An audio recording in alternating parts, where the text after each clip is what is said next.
Alright, now what you're going to want to do is, it's got these little pins all around it. Loosen all them pins up. And then pretty much it'll unscrew itself.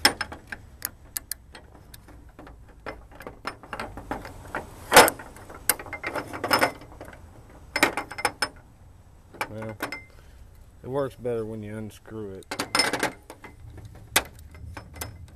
But camera in your hand makes it kind of hard. Alright, and then the center is just going to pop right out of here. As you can see,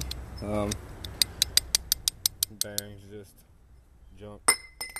And then going to want to keep that bolt, just slide right back, straight back into the aftermarket idle pulley, just like that.